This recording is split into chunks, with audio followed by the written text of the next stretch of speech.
Avoid this mistake if you want to protect your well-being. We often think that kindness, generosity, and helping others are always positive qualities. And while they can be, there's a hidden danger when these habits go unchecked. Taking on too much, trying to please everyone, and believing you can fix every problem can lead to burnout, frustration, and even resentment. Without realizing it, you might be sacrificing your own well-being in the name of being a good person. But here's the truth. If you want to truly be there for others, you first need to learn how to protect yourself. In this video, we'll explore the pitfalls of overcommitment, the trap of people-pleasing, and the liberating Stoic philosophy that teaches us how to let go when necessary. We'll also dive into the importance of setting boundaries, prioritizing self-care, and avoiding the cost of overgiving. So, let's challenge these common habits together and discover how we can be kind without losing ourselves in the process. Number 1. Taking on too much. The pitfall of overcommitment. Have you ever had that moment where you're at a gathering with friends or family and someone casually mentions needing help? Maybe they're moving or organizing an event, and before you even realize it, you're volunteering. Your hand shoots up and you're smiling, nodding along. It feels good to be the person who steps up. That little rush of joy, knowing that you've just made someone's day easier, is undeniably gratifying. Being helpful, after all, feels like the right thing to do. But here's the thing. Behind that moment of joy, there's a reality waiting to catch up with you. The commitments you've already made to yourself, the responsibilities piling up in the background, all the tasks that need to be completed before you can add another thing to your plate. This is where overcommitment sneaks in, disguised as a noble act of kindness. You feel the pressure mounting as the day of helping arrives, and suddenly that excitement turns into anxiety. Stoicism teaches us to live according to our nature, which includes respecting our own limits. It's not about being unkind or selfish, but rather about being honest with what we can reasonably manage. Do you remember a time in your life when you said yes to too many things? Maybe it was a hectic weekend. You offered to help your neighbor with a project, promised to attend a family event, and agreed to work extra hours at your job, all within the same 48 hours. You probably ended up exhausted, physically drained, and maybe even a little resentful. Yet, on the surface, it seemed like the right thing to do, to be there for others, to show your support, to prove you're reliable. But at what cost? The wear and tear on your mental and physical well-being doesn't disappear. It's an old lesson that we've all learned the hard way. You can't pour from an empty cup. Now, take a moment to think, why do we do this? Is it because we're genuinely committed to each task or person, or is it because we're afraid of disappointing others? It's easy to get caught up in the societal expectation that good people always help. But as you reflect on these experiences, you might start to ask, what if I didn't need to say yes to everything? What if the key to being truly kind lies in setting limits? What would life look like if you prioritized quality over quantity in your commitments?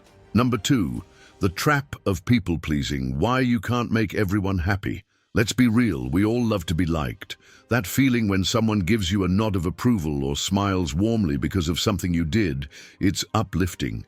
We're social creatures after all, and there's a part of us that craves belonging, acceptance, and the validation of those around us. So, when you're faced with a choice, whether to say yes to someone, laugh at a joke that doesn't really land with you, or agree with an opinion that deep down you don't share, it's tempting to go with the flow. It feels easier to please others, to avoid conflict or disappointment, and keep everyone around you happy. But here's where it gets tricky. When you bend over backward trying to make everyone happy, you're sacrificing something essential, your authenticity. Stoicism teaches that we can't control other people's opinions. You might nod along to appease someone in the moment, but inside, it feels like you're chipping away at your true self. And the more you try to please everyone, the more exhausting it becomes. You're juggling different masks, each one tailored to what you think others expect of you. But the truth is, those masks are temporary. Sooner or later they fall off. And what's left is the emotional fatigue from pretending to be someone you're not. Think back to a time when you found yourself going along with something you didn't actually believe in. Maybe it was at work when you agreed with a colleague's idea, even though you had serious reservations. Or maybe it was with a group of friends, laughing at a joke that didn't sit right with you just to keep the mood light. In those moments, you might have felt a twinge of discomfort, but you brushed it aside because you didn't want to rock the boat. But later, perhaps you found yourself frustrated, replaying the conversation and wishing you'd spoken up. It's a feeling we can all relate to, that sinking sense of having let yourself down in the name of keeping others happy. What if you stopped trying to please everyone and started focusing on being true to yourself? What would it feel like to let go of the need for approval and trust that the right people will appreciate you for who you really are, not who you're pretending to be? The world won't fall apart if someone disagrees with you, and you might just find that it feels liberating to stand firm in your beliefs, even if it means some people walk away. Number 3, you can't fix everyone. The Stoic approach to letting go. We've all had that friend or family member who seems to stumble through life, making one bad decision after another. Maybe they're stuck in a toxic relationship, or they can't seem to get their finances in order, no matter how much advice you give. You listen, you empathize, and you offer what seems like the perfect solution. You pour your heart into helping them, hoping this time it will stick.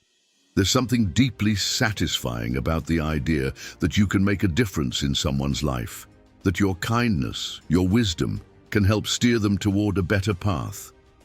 But if you've been in this situation enough times, you know how it often ends. Despite your best efforts, they keep making the same mistakes over and over again. Stoicism teaches us a hard but necessary lesson. We cannot control other people, only our reactions to them. And while it's kind and compassionate to offer a helping hand, there's a fine line between helping and trying to control someone's journey. As much as you want to, you can't fix someone else's life. Maybe you've experienced this firsthand. Think of the friend who always comes to you for advice about their turbulent relationships. You've been there for them time and time again, offering comfort, solutions, and even setting them up with people who seem like a better fit. Yet despite your best intentions, they fall back into the same unhealthy patterns. It's frustrating, isn't it? Not just because they keep getting hurt, but because you feel powerless to change the outcome despite all your efforts. What if, instead of trying to fix people, we accepted them as they are, flaws and all? What would happen if we let go of the need to intervene and focused instead on our own growth and well-being? It doesn't mean you stop caring or that you walk away from those you love. It simply means recognizing that their path is theirs to walk, not yours to dictate. And in that letting go, you might just find a sense of peace, knowing that you've done what you can, and now it's up to them. What would that peace feel like? Number 4, setting boundaries. Protect yourself from being taken for granted. At first, setting boundaries may seem unnecessary. After all, if you're naturally giving and caring, why should you have to set limits? It feels good to be there for people, to offer your time, energy, and resources without hesitation. When you help a friend in need or agree to cover extra shifts at work, there's a satisfaction that comes with being reliable, the person others can count on. In these moments, it feels like you're doing what's right, building stronger connections and proving your worth through generosity. But after a while, that constant giving can start to take its toll. You may notice feelings of exhaustion creeping in, a kind of quiet burnout that makes every new request feel a little heavier. You've been so focused on showing up for others that you've forgotten to take care of yourself. And worse, people may begin to take your kindness for granted. Suddenly, you're no longer appreciated for your generosity, but expected to give, to bend, to always be available. Stoicism teaches us to recognize the importance of self-preservation, and setting boundaries is a vital part of that. It's not about being selfish, it's about protecting your energy and your mental health. Think about a time when you didn't set boundaries. Maybe it was with a close friend or family member, someone you cared deeply about. They kept asking for help, whether it was emotional support, financial assistance, or just constant availability. You wanted to be there for them, so you kept saying yes. But eventually, it began to feel one-sided. Their expectations grew, and your willingness to meet them started to drain you. Over time, you might have felt a sense of resentment building. It's a tough pill to swallow, realizing that the people you've given so much to aren't appreciating you, but instead taking your kindness as a given. Imagine if you had set those boundaries earlier. What would it have looked like if you'd said no when you felt stretched too thin, or asked for a break when you needed one? How might those relationships have shifted? There's power in saying, "This is where I draw the line," not because you don't care, but because you value your own well-being enough to protect it. And you may wonder, how would life change if you started setting those boundaries now? Number 5, self-care comes first. Don't forget to prioritize yourself. We live in a world that celebrates selflessness. From a young age, we're taught that caring for others is a noble pursuit, that the mark of a good person is how much they give. And while there's beauty in kindness, it's all too easy to lose sight of yourself in the process. When you're constantly prioritizing other people's needs, it can feel like you're living up to that ideal, that you're doing exactly what's expected. There's an initial sense of pride in being the person who puts others first, always lending a hand, always being there. But as time goes on, something shifts. You begin to notice that while you're helping everyone else, your own needs are being pushed aside. You're staying up late to assist a co-worker, sacrificing your weekend to be with family, or skipping your exercise routine to make room for someone else's plans. Little by little, self-care becomes an afterthought, and before you know it, you're running on empty. Stoicism emphasizes the importance of caring for the self. After all, how can you give to others when you're depleted yourself? Think about a time when you put everyone else ahead of your own needs. Maybe you took on extra work to help a colleague, even though you were already overwhelmed, or perhaps you agreed to a favor for a friend, despite knowing you needed rest. At first, it may have felt like the right choice, a small sacrifice for the greater good. But over time, the cost of neglecting yourself adds up. You might have found yourself feeling burnt out, irritable, or disconnected from your own happiness. Now imagine what life could look like if you flipped the script. What if, instead of putting yourself last, you started prioritizing self-care? What would it feel like to say no when you're already stretched thin, or to carve out time each day just for you, whether it's taking a walk, meditating, or simply reading a book? It's not about being selfish. It's about replenishing your energy so you can continue to show up for others in a way that feels sustainable. And maybe you're curious, what would happen if you truly made yourself a priority? Number 6. Avoiding conflict. Why it's kinder to face disagreements head-on. We've all been there. A situation where tension is building, but instead of addressing it, we choose to smile, nod, and avoid the confrontation. Maybe it's a disagreement with a co-worker, or perhaps it's a family member whose comments don't sit right with you. At first, avoiding conflict feels like the easier, kinder route. After all, you don't want to hurt anyone's feelings, and keeping the peace seems like the best way to maintain harmony. There's a sense of relief in letting things slide, in choosing not to stir the pot. But what happens when those unspoken frustrations start to build up? Stoicism teaches that avoiding difficult conversations only delays the inevitable. The resentment festers, and before long, the very relationships you were trying to protect begin to suffer. By not addressing conflict, you're not actually being kinder. You're just postponing the discomfort. And when that discomfort finally surfaces, it's often in ways that are more damaging than if you'd simply spoken up in the first place. Can you think of a time when you avoided conflict to keep the peace? Maybe it was with a partner, when something they did upset you, but you chose to keep quiet, thinking it wasn't worth an argument. Or perhaps it was with a friend whose repeated behavior bothered you, but you let it slide to avoid creating tension. At first, it might have felt like the right choice, sparing both of you from an uncomfortable conversation. But as time went on, those feelings didn't go away. They grew, and eventually they may have boiled over in a way that was much harder to manage. Now, imagine if you had addressed the issue head-on. What would have happened if you'd had that tough conversation early on, expressing your feelings calmly and honestly? It's possible that the initial discomfort would have been outweighed by the long-term benefits: clearer communication, a deeper understanding, and healthier relationships. So, here's something to think about. What if, instead of avoiding conflict, you embraced it as an opportunity for growth? How might your relationships evolve if you started to see disagreements not as threats, but as chances to strengthen your connections? Number 7. The cost of overgiving. Why generosity needs limits. Generosity is often celebrated as one of the greatest virtues. There's a sense of fulfillment that comes with giving, whether it's time, money, or emotional support.